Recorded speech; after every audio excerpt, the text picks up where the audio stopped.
Hi, it's Dennis Daly.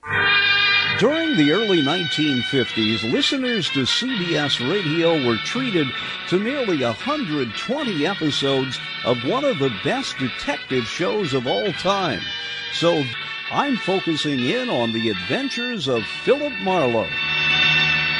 In our study of the adventures of Philip Marlowe, which ran from 1947 through 51, first on NBC as a summer replacement for Bob Hope, and then on CBS starring Gerald Moore, as we look at these episodes, we have to realize that radio didn't get much better than this. The music was great, written by Richard Arant, and the acting phenomenal. And that's the reason I'm saying this, is because the acting in radio was phenomenal. When we realized that the stable of actors and actresses in Los Angeles in particular had very few rehearsals. Often they would sit down and do a read-through and then one rehearsal and then go live on the air. It's a genuine tribute to just how good these people were and all the people who work behind the scenes, particularly the sound effects people, many of whom had to create complex sound patterns for this show. Get this and get it straight. Crime is a sucker's road. And those who travel it wind up in the gutter, the prison, or the grave. This time a car hop knocked me down a flight of stairs. An honest woman was strangled by a green silk sash, and a simpering dandy was shot to death. All because of a run-of-the-mill accident 500 miles away. It happened like this. From the pen of Raymond Chandler, outstanding author of crime fiction, comes his most famous character in The Adventures of Philip Marlowe.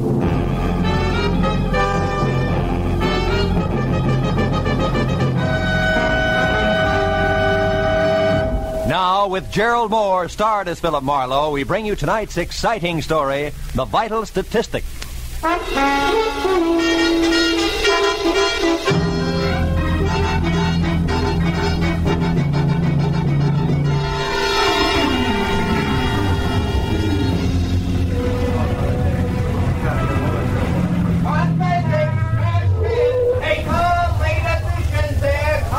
Hey, boy! Give me a paper, will you? Paper, Miss Lady? Yes, sir. What do you like? Reese's Comics and Classified. How about some news? Star? Here you are. Thank you. Paper! Get out of my way. Hey, wait! Hey, take it easy. Drive away from here. Fast. Wait a minute. What is this? You've got to help me. I'm being followed. Just a minute, sister. I think The you light's better tell- green. Drive, will you? Hurry, please. Okay. She was streamlined, from close-cropped hair the color of a smoky sunset to low-heeled slippers brocaded in bronze. And in between, a dress that conformed as close and smooth as lacquer on a Chinese vase. I made 4 turns in 4 blocks, then pulled into the curb and stopped. She stabbed a look at me with a pair of sharp, jade green eyes that said life had always been nothing but a calculated risk. Then she stepped out of the car and smiled. You were a big help, brother. Thanks, and goodbye. Not just like that, baby. Come here. I don't like being left out on a limb. Now, look, you did me a favor, okay, but we drop it right here. It's trouble. You wouldn't like it. On the contrary, it's business, like keeping my own nose clean. I'm a private detective, but I didn't issue any invitation for you to jump into my car. A private detective? Yeah, who's chasing you, baby? The law? You can tell me out here on the street or inside over a drink. I'll take the drink. I need it. Maybe I need you, too. This might be a break. I'm Mrs. Terry LaBarre, and you're, Marlowe, Philip Marlowe. Who are you running from, Mrs. LaBarre? a woman in slacks.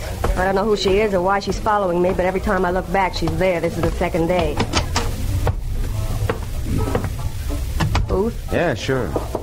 Say, look, why haven't you talked it over with your local policeman? Are you working for me, private detective? That all depends. All right. I'm a merchant, Chinese silks. Not a little shop for 6% profit, but wholesale, quick, with cash at 40%. Uh-huh. So what's the point? No police. All it takes is a rumor of police, and I'll have doors closed on me from Seattle to Mexico. Good evening. May I get you something? A martini, please. Make it 2, waiter. Yes, right away. This gets us back to the woman in slacks, huh? Yeah. Here, Marlowe. 50 and 50. $100. I want you to locate that woman, find out who she is and why she's after me. Will you? Not without a few more facts. For instance, could she have some connection with your business? No. I have 2 men working with me. A strong one named Harlan Casey, who sees that my cash gets safely to where it's going. And a smart one named Joe Temple, who knows what to buy with it. She doesn't belong to either of them. Oh, you sure? Positive. Casey hates all women. Even me, I think. And Joe Temple, well, Joe's a wonderful guy. You hint like a woman falling in love with a fella named Joe Temple. Care to talk about it further? Why not? Temple and Casey have been in San Francisco all week on a deal. A big deal that'll make or break us. Every cent I have is tied up in it. Well, what about you and Joe Temple? Yeah. Well, perhaps this will explain. I planned to go away this weekend, but I changed my mind because I didn't want to miss his letters. I know it sounds funny, but it's true. Those must be some letters. They are. Like the one I got this morning. It's half business, all right. Complete account of how hard he and Casey worked for me yesterday in San Francisco. But the rest of it is to me, personally. I don't want to sound old-fashioned, Mrs. LeBar, but what about... My husband? Yeah. That was a mistake I couldn't live with. One thing I can't stand, Marlowe, is being lied to. It leaves me vindictive. I'm suing for divorce right now. Vince LeBar is a human leech, as cold and spineless and parasitic as the real thing. Okay, but why would your hating your husband put a woman in slacks on your trail? I don't know. All right, Terry, I'll worry about that, too. Any idea where I can start? Just one. I pulled a switch on her yesterday, Marlowe, for about an hour. I trailed her to the corner of Wilshire and La Cienega, then lost her in traffic. There are several dancing schools around there. Is that worth anything? Maybe. What kind of car was she driving? We were both walking. She's tall and brunette. And I've seen toads with nicer eyes. Not enough. Can't guarantee anything. I'll keep my fingers crossed, Marlowe. Here, take the 100. Oh. Do what you can to report to me at my place, 204 Beechwood Circle. Okay? Pardon, sir. Your drinks. 2 martinis? Oh, thanks. Here. Oh, thank you, sir.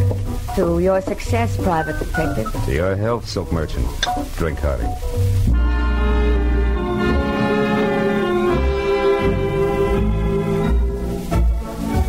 Slugging it down was no way to treat a good dry martini, but I figured it was time I was on my way. I drove out to Wilshire and La Cienega and slowed down enough to look at all four corners. There was a drugstore with a special on garbage cans, a drive-in called Scotty's, a branch of the Bank of Los Angeles, and a Flying Red Horse over a mobile gas station. I drove on again when I spotted a pair of black slacks going into a dancing studio a half block down. It looked like a lead. After 2 hours of staring at knobby knees and shorts and bulging hips and bloomers, all knocking themselves out for a mythical Klieg-lighted future, I was finally convinced that it was a dead end.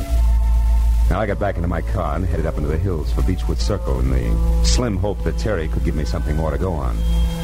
Her house at 204 was low and dainty and half hidden behind the tough, slender grace of a bamboo grove.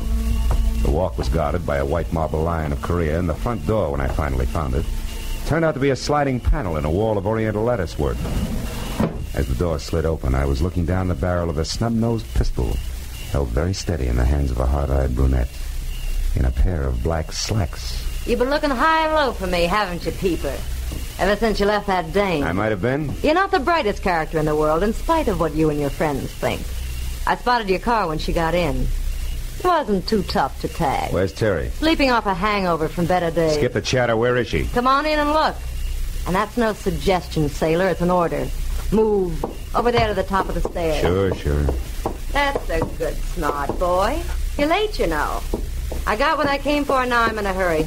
Turn around. Look, sister. Shut up! And happy landing!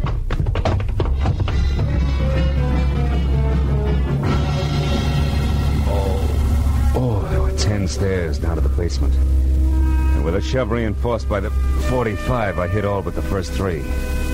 By the time I worked all the kinks out and was back upstairs again, she was gone. I started through the house, then slowly from one room to another, turning on lights as I went, looking for what I knew was going to be a very sick client. When I got as far as the study where somebody had gone through the desk drawers with what must have been a snowplow, and I still hadn't found Terry, I got that numb feeling in my stomach. I started out a side door that opened into the patio. But then I heard a whistle from the front walk. I cut back through the house instead and waited near the door. Terry! Hey, Terry, can I come in? It's little Joe, the Frisco kid. What happened to your weekend trip, honey? Who are you? What do you want? Hey, Temple. How do you know me? Mrs. LeBar hired me today just after she canceled the weekend. She gave me a rundown. She hired you? What do you mean? I'm a private detective named Marlowe. Why would she hire you? Because she was being followed by a brunette in slacks. She didn't like it, and that's all the information you're going to get, so relax. You say Terry isn't here? Isn't home? Not so far, no. Come on back here to the study, Temple. I want you to look at something. Somebody's gone through the desk in an awful hurry. Yeah, I see what you mean. Maybe you know something about what's missing, huh? You and Mrs. LeBar were fairly close, from what I'm told. The letters. The letters are gone. Terry kept my letters in this bottom drawer. Ah. By the way, Temple, where's your sidekick, Holland Casey? Oh, I don't know. We both left San Francisco yesterday. He hates to fly, so I assume he took a train. He ought to be here in L.A. now. Well, you don't think Casey's mixed up in this, do you? I don't know. It could be. Vince LaBar. That's who it was that got those letters. It was Vince LaBar. They were really love letters. The business part was nothing. And LaBar is the dog-in-the-manger kind of guy who wants everyone to be unhappy if he That fits, Temple. With a smart lawyer, your letters to Terry becomes grade A material for a countersuit for divorce. Sure, he could make it stick and also get a fat settlement under community property laws. Now, listen, here's what you've got. Marlowe, it's Terry. Terry! Temple, Terry! wait! Terry! Look at her, Marlowe. Look at her! She's dead.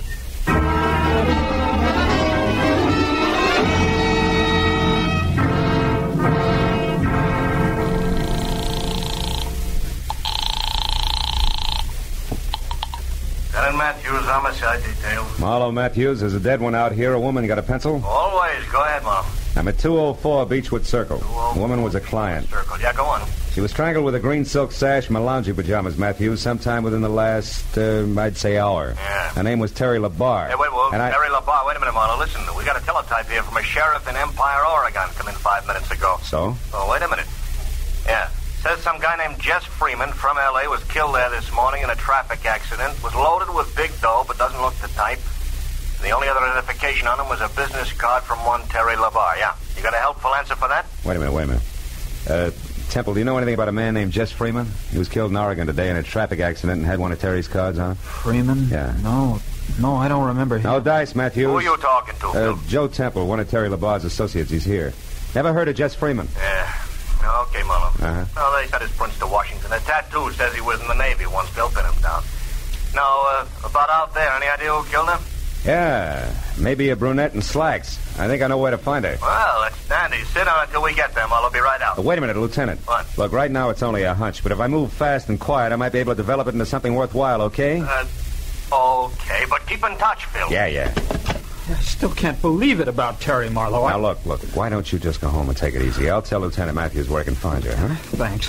1310 Marlborough Drive. Right. Now, tell me, you know where Vince LaBar lives? Yeah, the Laverne Apartments on Rossmore. He's got a suite on the top floor, 7A. 7A. And, if it's any help, he drives a new green Nash sedan. But I thought you said that it was that brunette. I did. And if Vince LaBar can't lead me to the lady in long pants, I'll eat my shirt.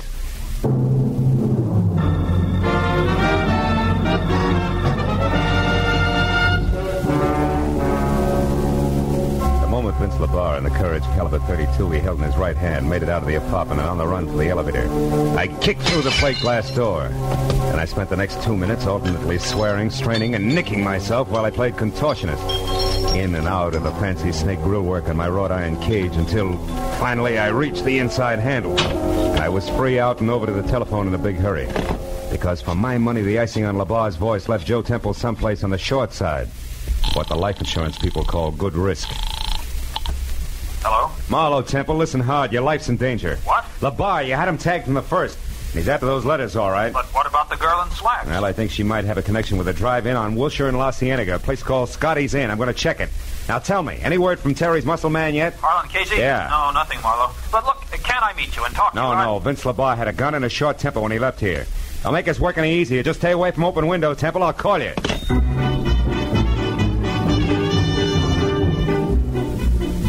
Scotty's Inn was eating on the run in the finest California tradition. A mammoth circle of steel under glass painted a dazzling yellow and blue, surrounded by a half a dozen cars containing teenaged couples with smudged lipstick and the giggles. The second after I pulled in and parked, something in slacks with false eyelashes, a waist you could span with a handcuff, and a fixed frontline chorus girl's smile flipped the card marked Ginger against my windshield. Handed me a menu that still had the froth from an earlier customer's milkshake in one corner. What'll it be, mister? Just coffee, Ginger. Cream? Information. Oh, it's you again. Huh? Look, baby, what I told you on the phone 10 minutes ago still goes, huh? About what? About Rose Facetta, the girl you described. Long black hair, a nice shape, you're infatuated, but you don't know the name and address. So it was nice. I gave the name, told you to look the address up in the phone book, period. Don't be so lazy, baby. Wait a minute, Ginger. I didn't call you before, but that dime cup of coffee will bring you a $10 tip if you tell me who did. Hey, you want the guy who called. I don't know any names, but you're not him. He didn't talk up like you do. But what's all the fuss, baby? Rose Facetta's got a guy. She's spoken for. Besides, a handsome fellow like you should... Sweetheart, this is business, strictly, believe me. Oh. What's the address? Come on. 2428 Havenhurst Drive, bottom floor. Thanks. Here's a 10 I promised you. No, never mind. The name was free to him, so why should I charge you? Besides... Beside what? I like the way you said sweetheart. Come on back sometime, will you, baby, when you want more than coffee? Okay. When I want more than coffee and less than murder, I will. Stay out of it, Ginger. With definite double talk, but the effect was what I wanted. Ginger with mouth wide open and staring after me like my ears were on backward. That way, she might be scared out of making a simple curiosity-spike telephone call to the popular Rose Facetta, which would trumpet my arrival loud, clear, and prematurely. 10 minutes later, I was parked away from number 2824 Havenhurst. As I got out of my car and started toward the place, I found Vince LaBar's green sedan on the opposite side of the street and carefully tucked into the shadows of a pair of long-haired pepper trees. It was a good time for me to be careful. So when I knocked on the front door, which showed yellow light at the threshold and was the starting point for something not too close to music, I did it with the butt end of my .38.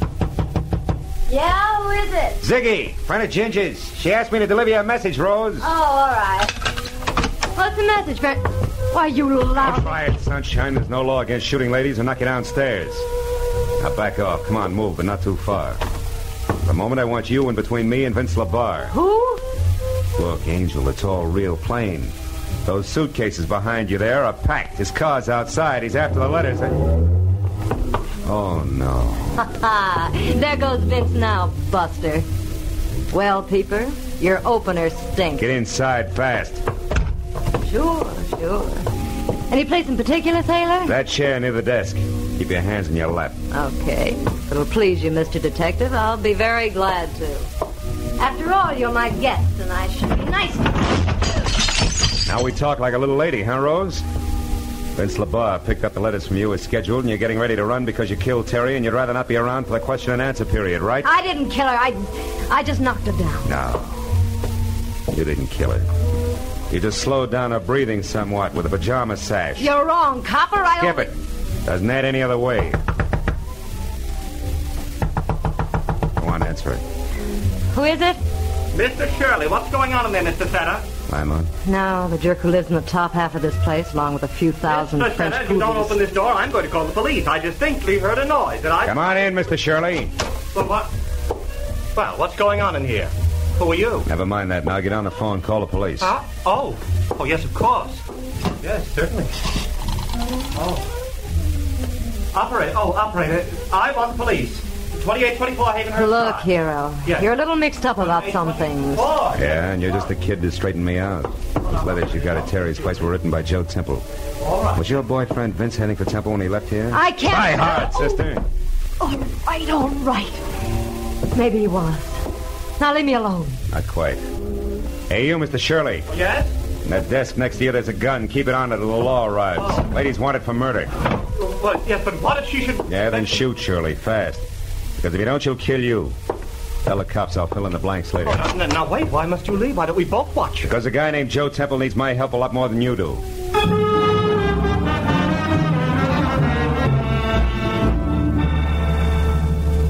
The home address Temple had given me turned out to be lights in a quiet house on a quiet street named Marlborough. I was there out of my car and running for the front door when they came. I jerked my gun out of the holster, got close into the building, and moved up until I was on a line with a pair of half-open patio doors. And I saw something I hadn't expected. On the floor that was littered with a broken lamp, pieces of vase, and overturned furniture was Vince LaBar, doubled up, dead. And standing over him, his face the color of soft cement, a .32 dangling in his limp right hand, was Joe Temple. When he saw me, he tried to talk, but the words jammed in his throat. When I stepped into the room, he began to tremble. Marlowe, I shot him. I couldn't help it. He was gonna... Sit down, Temple. Get hold of yourself. You got any brandy around? Over on that table near the phone. No. He was out of his mind, Marlowe. An absolute maniac. He said he was gonna kill me. So you lunged for him, there was a fight, and you came up with the gun, huh? Yeah. And when he started for me again, I pulled the trigger. And then I did it again. And a third time. Yeah. Here. Drink this. He brought the letters back, Marlowe. They're inside on the floor where he threw them. He said they didn't mean anything anymore. That he and that girl in the slacks had taken care of Terry. Take it easy, Temple, easy. He seemed to go crazy. He said I was a wife stealer, the cause of his trouble, and that I deserved death. Well, that's when I jumped at him. It was terrible, Marlowe. Yeah. Well, between the two of us, we've just about got all the answers, which is usually a good time to call the police, huh? Oh, what do you mean, just about got all the answers, Marlowe? What else is there? Jess Freeman, the guy Lieutenant Matthews told us about when we were over at Terry's place, remember? Oh, yes, that traffic crash in Empire, Oregon. But why should that figure in this, Marlowe? It shouldn't, but I think it does. I'm inside, Detective Lieutenant Matthews speaking. Marlowe Matthews, another dead one on the Terry LaBarre case. Oh, no. Yeah, Vince LaBarre, her husband, he was shot. Who did it, Marlowe, do you know? Yeah, a guy named Joe Temple. It was self-defense. We're coming in, Matthews. I'll take that gun, Temple. You get the letters. Let's go.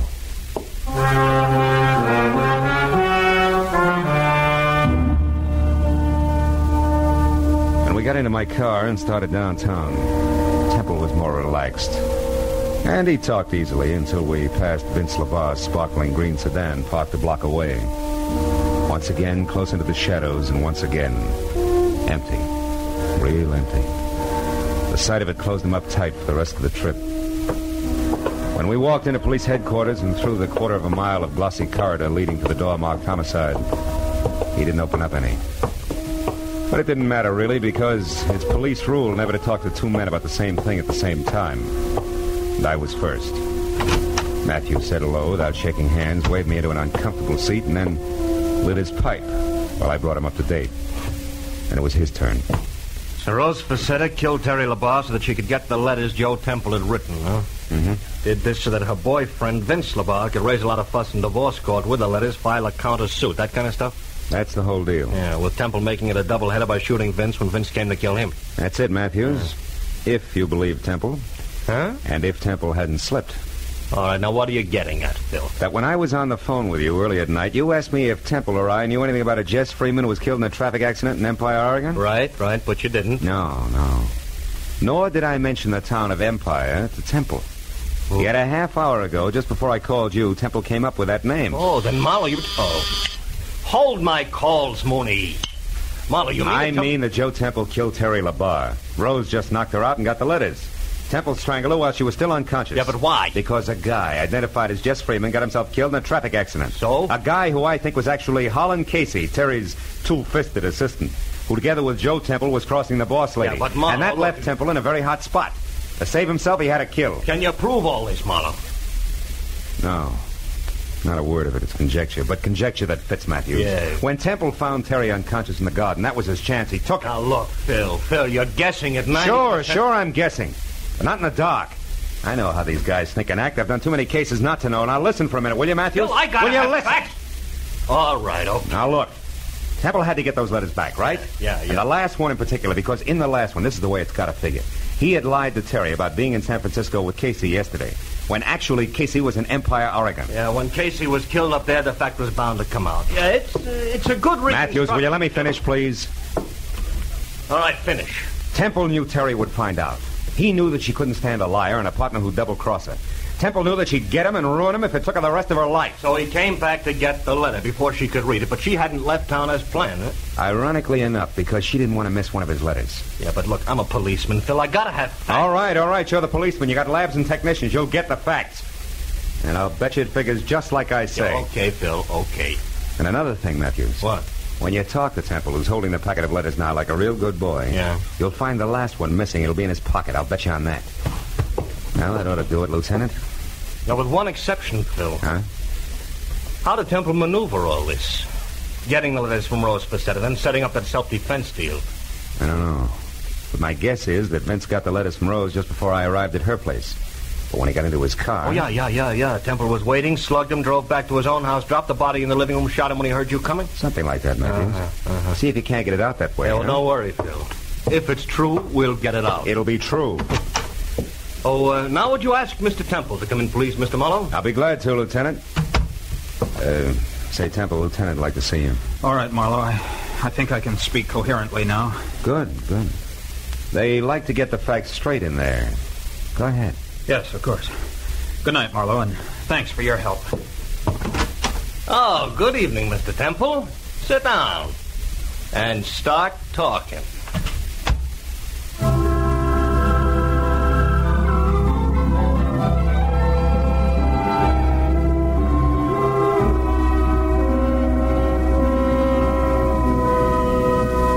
When I got into my car, the new day was starting to push the black out of the sky. And the early morning air smelled fresh and cool and clean. Yeah, the whole night had been confused and complicated. But I knew that by the time Matthews had finished with Temple, there'd be no questions left unanswered. That would be great, wouldn't it? If everything could be that way. No questions left unanswered.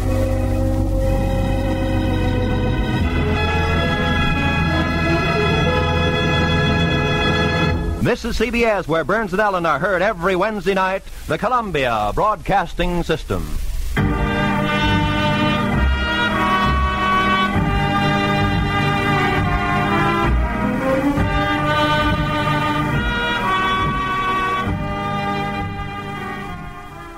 Wonderful audio quality. Not all of them are, you know. Now here's another Philip Marlowe from the first day of spring, 1950, and this show sounds live. Get this and get it straight. Crime is a sucker's road, and those who travel it wind up in the gut of the prison or the grave.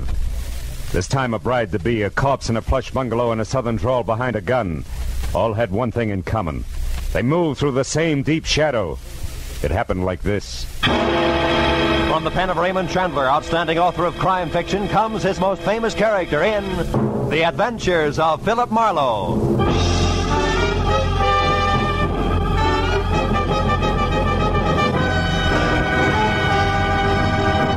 Now, with Gerald Moore starred as Philip Marlowe, we bring you tonight's exciting story, The Deep Shadow.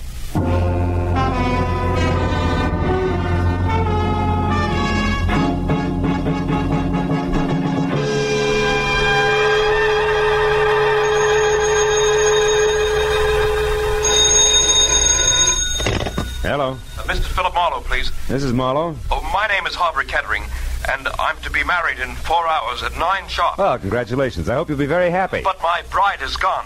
Disappeared. I need your help. Now, look, if you've been left waiting at the altar, I can't... No, it's nothing like that. She's in trouble, Mr. Marlowe, I'm sure. Oh? Shirley loves me. Now, I'll pay anything you say, 200, 300, anything. Only get out here fast, please. Oh, wait a minute. Where is here? 3840 Sunswept Drive. It's in Studio City, just across the hills from Hollywood. 3840. Take Laurel Canyon. Well, now, look, Mr. Kettering, Please, Mr. Marlowe, please. Okay. All right, Mr. Kettering, I'll see you.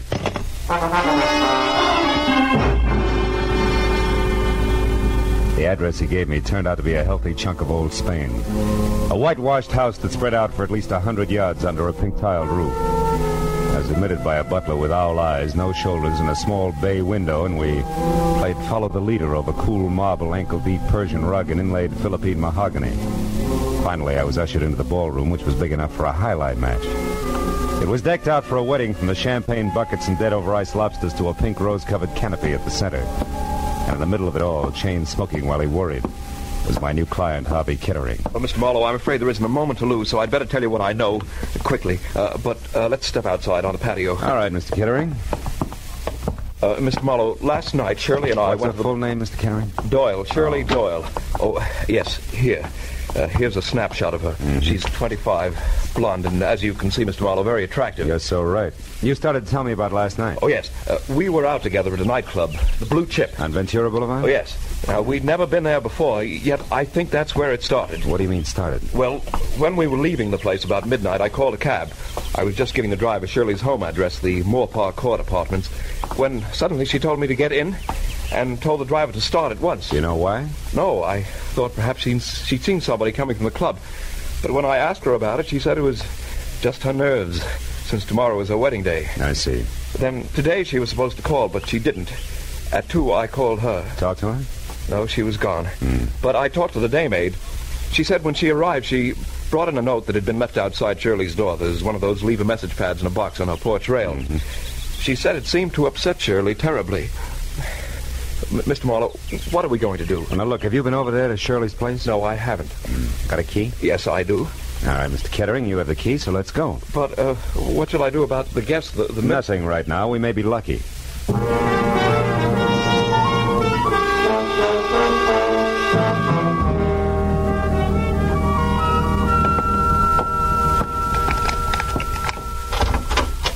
There are only 3 rooms, Mr. Marlowe. What do you suggest we do? Well, first, let's look for that note. She may have left it here somewhere. No, you try the bedroom. I'll start with the wastebasket. Full of papers. All right. Just as you say, Mr. Marlowe. Yeah, sure. Endicott Clinic. 321 North Rossmore. Say, Kettering, what does Shirley do for a living? Oh, she was a receptionist, Mr. Marlowe, at a medical clinic on Rossmore. Well, that figure. Mr. Marlowe. What? Mr. Marlowe, I found it. The note the maid spoke of, it's the same paper written with a soft pencil like the one attached to that box outside. It was on her dresser. Now, give it here. Let's see it. Dear Shirley Doyle, guess who I ran into last night? Francis Dragato. Suggest you meet me at the corner of Ventura and Woodsett Boulevard at 10:30. Outside, huh? Is Francis spelled with an E? Yeah, the girl's name. I've never heard Shirley mention any Francis Dragato. And a public street corner wouldn't be much of a place to check 5 hours after people met, would it, Mr. Marlowe? No, I suppose not. Mr. Marlowe, what have you got? What is it? Oh, a page torn out of the classified directory, a listing of theatrical agencies. Line through by pencil from A down to C. The last one crossed out is capital artist. Yeah, that makes Drake Talent Agency next. Well, she never had anything to do with show business, Mr. Marlowe. What do you think it means? I don't know. You going to check with the Drake Agency? No, my first stop's going to be where you were last night, the Blue Chip. I know the owner, Eddie Shaft, and Eddie knows an awful lot, including things that aren't always exactly his business. Maybe it'll help us if he wants to. Shall I come along, Mr. Marlowe? No, you go home, Kettering. I'll try to deliver your bride before 9. All right. Shall I pay you now? Now we'll let it go COD. I haven't the slightest idea what I'm going to run into.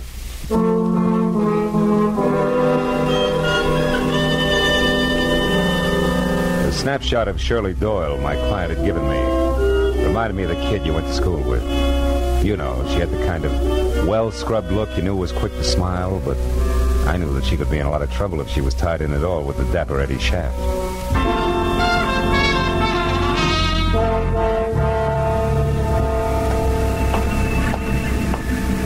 After dark, the Blue Chip was one of those cozy, soft lights melting on thick drapes kind of places. It made you forget all about the stiff prices for limp food. But now, at a little better than 5 in the afternoon, under wide-eyed, unblinking work lights, it had all the cushion come hither of a union hall. In one corner, a skinny musician with a golf ball complexion was working over a clarinet, while in the middle of a dance floor with no more diameter than the hole in a candy lifesaver, a girl was standing on a piano stool. She was smoking and looking straight ahead at nothing. The red shingled hair, promise of a nose and plunged neckline tagged her as the singer on the posters outside. One Miss Corky, Netherlands. The place was closed, soldier. Glad you told me. Never would have known. Never mind the routine, soldier. Just come to the point. What do you want? Just a few words with the boss. Eddie around? No, he's not. Uh-huh. How about his bungalow in Coldwater Canyon? You mean it hasn't hit the papers yet? What's the connection between Eddie and the headlines? Soldier, Eddie was stabbed to death sometime this morning. You gotta be kidding. Sometime between 9 and 11, the cops say. Well, so long. Hey, wait a minute, Corky. You have any idea who did it? No, except that maybe it was a dame. Any description on it? The law isn't gabby about things, soldier, believe me. If you don't, try Eddie's bungalow yourself and find out.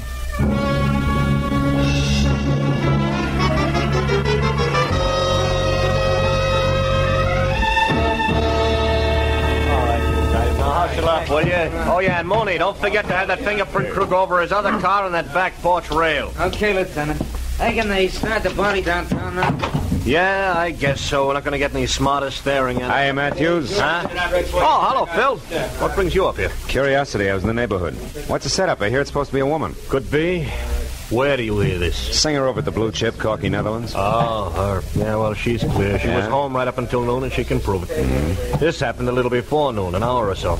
But it was a woman, all right. What makes you so sure? Oh, Phil, fresh lipstick on a glass and a cigarette, a kitchen knife for a murder weapon, etc. No.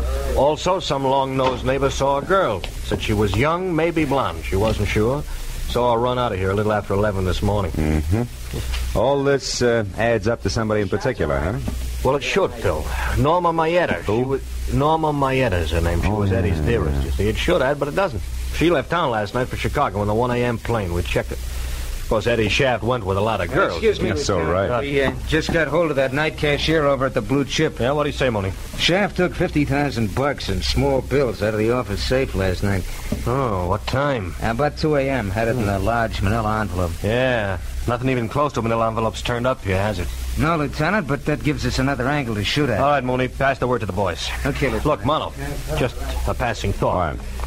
You sure you're just curious? You sure you don't want to play 1 and 1 makes 2 with me? Yeah, I'm sure, Lieutenant. Well, look, I'll see. I'll give you a call. Marlowe, wait a minute. Yeah? Look, I know all about your professional ethics, relations between client and private detective. We won't go into that. We're going to go into something else very briefly, Phil. The law on many points is quite clear, Marlowe. Clear like what, Matthews? Clear like the status of an accessory before or after the fact in a murder case. And like aiding and abetting a criminal. Like a lot of things you know all about, Phil. Keep them in mind, will you? Okay, Matthews. Yeah, I'll see you.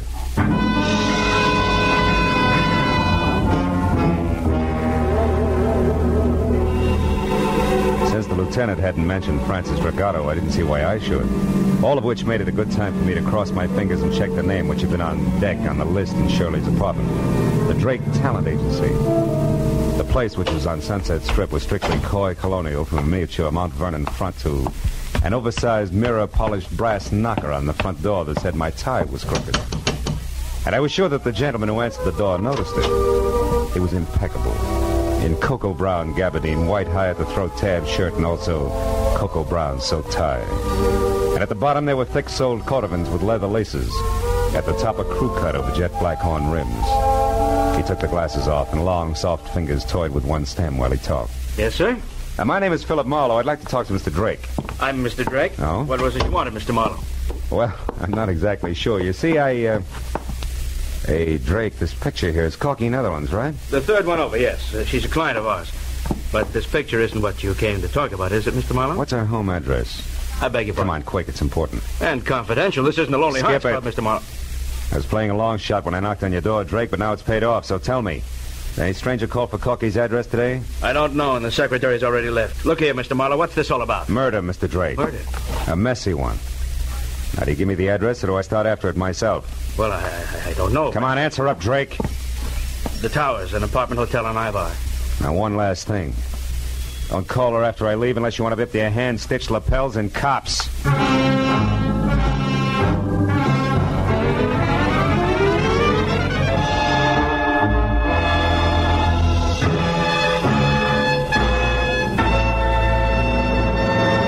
In just a moment, the second act of Philip Marlowe. But first, you might think that after several years with Gracie Ellen, George Burns had seen everything, done everything, been everything. But this Wednesday night, you'll find George in a brand new role, that of a Florodora girl, with costume and complications by Gracie Ellen. The Burns and Allen Show is heard every Wednesday on most of these same CBS stations, along with the Bing Crosby Show and the Groucho Marx program. Now, with our star, Gerald Moore, we return to the second act of Philip Marlowe and tonight's story, The Deep Shadow.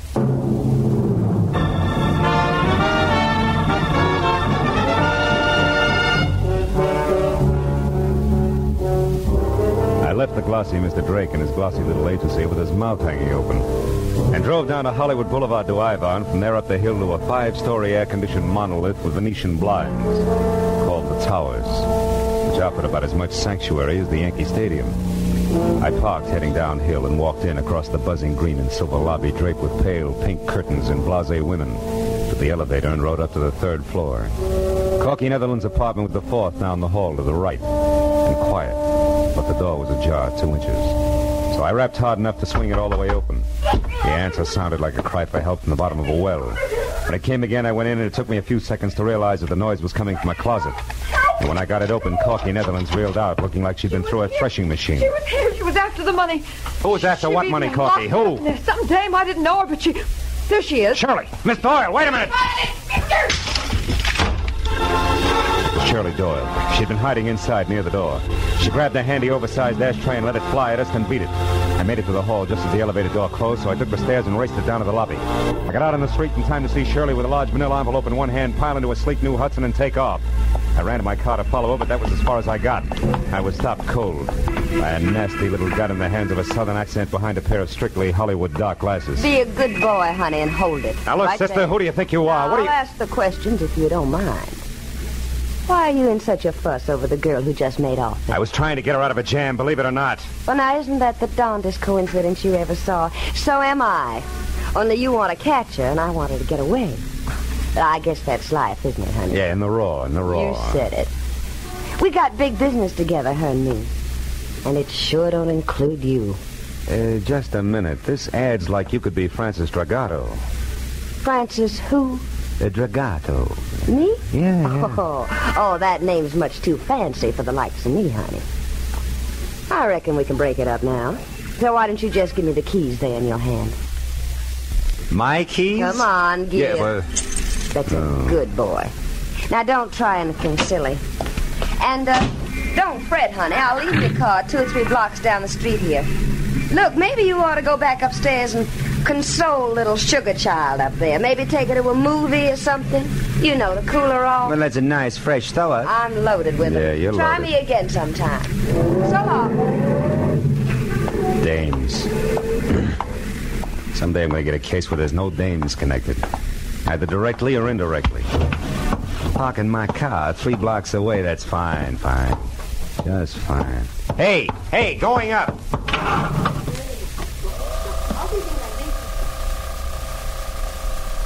Flour, please, sir. 3. Did you catch her, Marlowe? Did you get her? No, she got away. Which leaves you and me, Corky, to make cozy conversation about the mention of dough you slipped on when I let you out of the closet. Come on back in the room, honey. What money? Now, look, you worked for Eddie Shaft as a singer in his club, but what else was Eddie to you beside boss? Just a minute. I don't see what business that is of yours. It's easy. He was murdered. The cops have already talked to me, soldier. I'm clean. Those negotiations can be reopened at any time. For one thing, you forgot to tell them anything about dough, and yet they're very interested in 50,000 missing bucks. The 50 grand was right here in the apartment, wasn't it? Well, you can't blame a girl for trying, Marlowe. No, not unless she tries too hard. Now, what does the name Francis Dragato mean to you? Francis Dragato? Okay, skip it. Where'd you get the dough? Eddie gave it to me to keep for him. Why you? I thought Norma Maeda had the inside track with Eddie. Not after he fell in love with me. Oh, no, that's not good enough, baby. There was a double cross. Where was it? Now, look, Corky, you might as well be smart about it, huh? All right, I didn't kill him. But if you can get that dough back for me, I'll split it with you. Right down the middle. I'm listening. That club of his is dying on its feet. The Blue Chip's going broke. Eddie and Norma Maeda raised $50,000 to keep it going. But Eddie decided to get out from under. He got rid of Norma by sending her to Chicago in a trumped-up deal. And he put all that cash in one lump and gave it to me to hold. We were going to run out together. Only somebody got to him, nailed him, and that left you holding the bag with 50 grand in it. That's nice. Except then a girl who belongs in this mess like a great-grandmother belongs in a high hurdle race stepped in and took it away from you. With the help of a southern accent and dark glasses. Who are you calling? Friend of mine at Homicide. Why, you... Sit down and shut up. So far you've been lucky, Corky. Don't push it. Lieutenant Matthews, Homicide. Marlowe Matthews, listen, on that Eddie Shaft case. Yeah, what about it? I got a couple of things you might be of help to you. Now, look, item 1.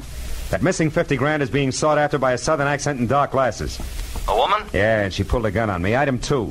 The name Francis Dragato, it ties in. D-R-A-G-O-T-T-O. Ring any bells? Dragato. That's what I said. Yeah, wait a minute. Oh, yeah, I What? remember, yeah.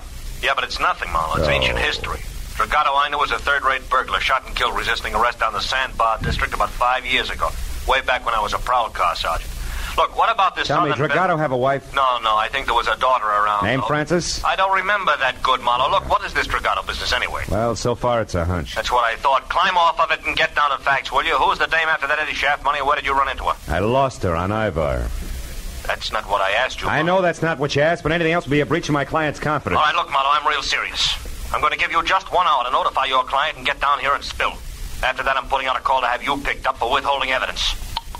Matthews ain't kidding this time. You, didn't say goodbye.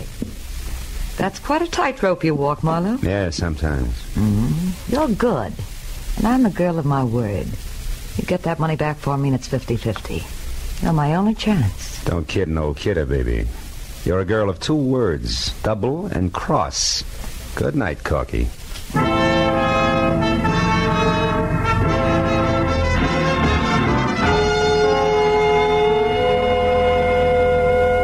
found my car all right, a half a block from Sunset Boulevard. It took 20 minutes to get from there to the Sandbar district. And it was downhill all the way. It was a neighborhood squeezed and cramped in by a solid wall of massive factories. And as festered as the bottom of a bent garbage can. At the corner of River Street and 3rd, I found the house. 3 sagging, rotten stories of tenement that squatted in the eternal shadow of a huge gas tank like a sick, dirty old man. The proud, gleaming giant of City Hall was only 7 blocks away. Might just as well have been 70 miles. I went up to the door and knocked, and finally it inched open just far enough for a face the color of dishwater to peek out. She hissed at me for a minute through the gap where her front teeth should have been, and then told me she was Ma Hargis, the manager, motioned me inside. The living room looked like something swept out the back door of a down-at-the-heel museum. So, you want to know about the Dragotas, huh? Yeah, they lived here, didn't they?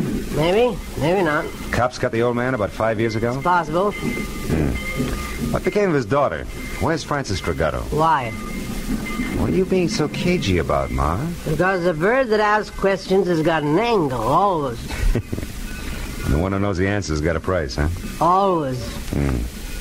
Okay, how far will a couple of bucks go? From here to the door. $2 won't even buy a buzz on beer these days. All right, we'll make it 5. Here. Oh, that's better. Well, Dirk Dragoto and his kid Francis had the second floor here for 15 years. His wife died of TB first year they was here. Oh, she was a smart one, that Francis. Had a hit on her. She always said she was going to get off the sandbar someday and be somebody. Oh, I told her she'd never make it. It's too far, mister. Kids down here get dirty.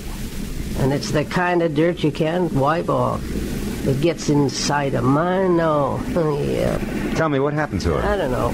When her old man got it, she left and I never seen her again. Not to this day. Probably left town and wound up working the gin mills in some other place.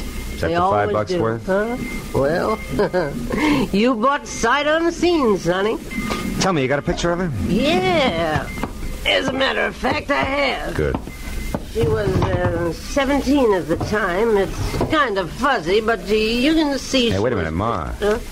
Are you sure this is Frances Dragato? Say, she lived in this dump for 15 years out, I'm sure, I know.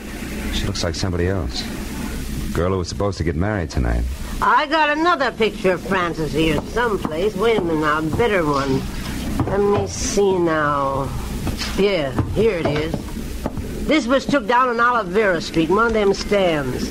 Oh, that's her best friend there with her, Norma Maeta. Norma Maeta? Norma was a tough little egg. Folks drank all the time and let Norma run wild. Oh, fine. Frances Dragato and Norma Maeta, friends. I'll say. Them two was quite a team. No bet. I always wanted to do something for them girls, but what can you ever do in a hole like this for anybody? You've just done it, Ma. Here's 5 more. Buy yourself another light bulb. Throw a party with the change. So long.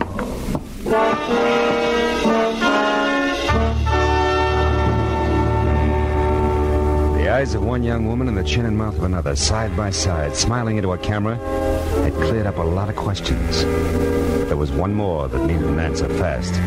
I called Matthews from the first phone booth I came to, brought him up to date in a hurry, and then asked him to check Norma Maeta's place, if that was blank, to meet me at the Moore Park Court Apartments, which was the only other likely place I could think of. I crowded traffic lights all the way out, but he and Sergeant Mooney got there almost as soon as I did. I led them back to Frances Dragato's well-lit cottage, the one she'd taken in her new name, Shirley Doyle. Mooney went to cover the back while Matthews and I moved in up front. Your hunches are paying off tonight, Marlowe. Oh, yeah, they're in here all right. Yeah, come on over this way. The window's open. We can catch a little conversation first, you know. It might help. Yeah, if you keep quiet, we can. I'm due in Chicago. Thanks for your help, Frances, dear. Yeah. I had to get this money. Now more than ever. You've got it, Norma, for goodbye. Now that stuffed shirt you're going to marry, you'll never know where you really came from or who you really are. Did you get that? Oh, and one more thing, dear, before I go. Yeah? I killed Eddie Shaft this morning. You what? Good enough with you? No, hold it. When he put me on the plane for Chicago, I figured something was fishy, so I got off and I came back. And I found out he was selling me short for that little jerk, Corky Netherlands. We had an argument. I killed him. Of all the Then I remembered seeing you leave the blue chip last night. I needed someone like you to get the money for me, Francis. Yeah, there's your tie-in. I couldn't afford to be seen here in L.A. when I was supposed to be in Chicago. Not with a murder on my neck. But you were seen by that man who chased me at the hotel. Who, Marlowe? He's still looking for a southern drawl and dark glasses. You're the only one who knows the truth, and you're in it with me now. I'm not going to let you involve me in a murder, Norma. Getting that money was one thing, but I'm not going to be mixed up in a killing. I don't care what it costs me. I'm going to tell the whole thing. You're a fool, Francis. I got a good alibi for one murder. It'll work for two. Let's go, Matthews. You're not going to stop me now, Francis. No. Nobody is. And who's that? All right, hold it, girls. We're police. You're not taking me! Back, Matthews. Yeah. Morning, stop her! Hey, stop! Drop it, lady. No! Come on, Marlowe. I think she's dead, Lieutenant. She wouldn't stop. She was shooting at me, but she's a woman. All right, Mooney. That gun in her hand, she was a killer and nothing more. Yeah, I suppose she was. If you asked that kid inside, she could tell you what made her that way. Oh, well, let's get out of here, Matthews.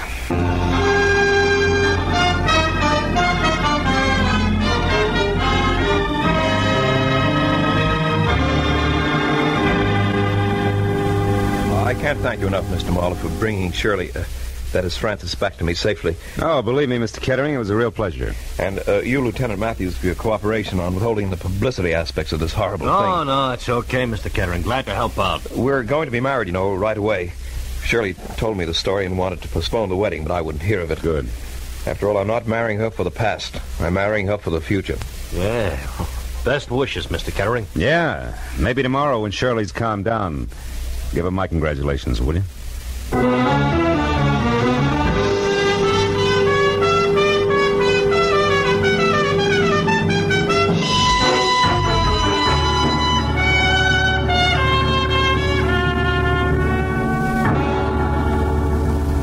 Well, after a long cup of coffee and a lot of conversation about people with Matthews, I finally got in my car and headed home to my apartment on Franklin Avenue, which isn't the best street in town, but it is lined with palm trees instead of garbage cans. And the sun hits it all day long. Yeah, but that reminded me again of River Street, the deep perpetual shadow that hangs over it. A dirty shadow that Marhaga said could never be rubbed off. The shadow that spawns the Norma Maedas of the world. I was still thinking about it while I got ready for bed. I knew Ma wasn't 100% right. I'd seen the exception of the rule. But she was 99% right. Just enough to disturb my sleep. Oh, well. One guy can't change things. Can he?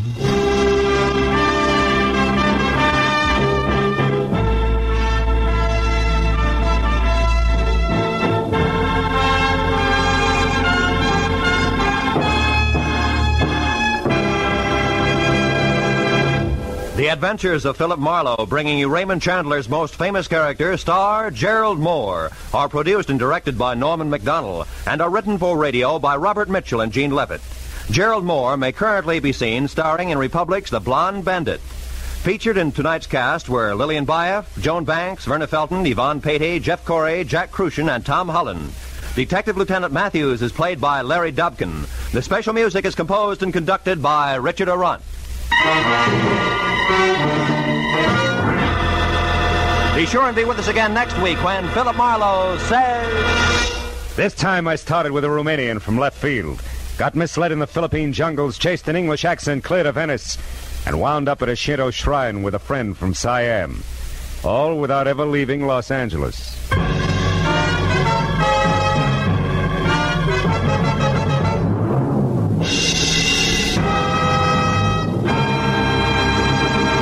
Dr. Christian, the kindly physician of River's End, has a most unusual case placed in his hands this Wednesday night on CBS. His patient, a 16-year-old girl who's in love with an older man, and the man, Dr. Christian himself. CBS cordially invites you to hear this Dr. Christian story, The Rainbow Trail, on most of these same CBS stations this Wednesday night. This is Roy Rowan speaking. This is CBS, the Columbia Broadcasting System.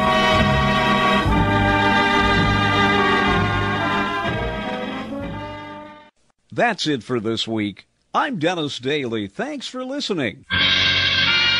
And join me for more saluting the adventures of Philip Marlowe.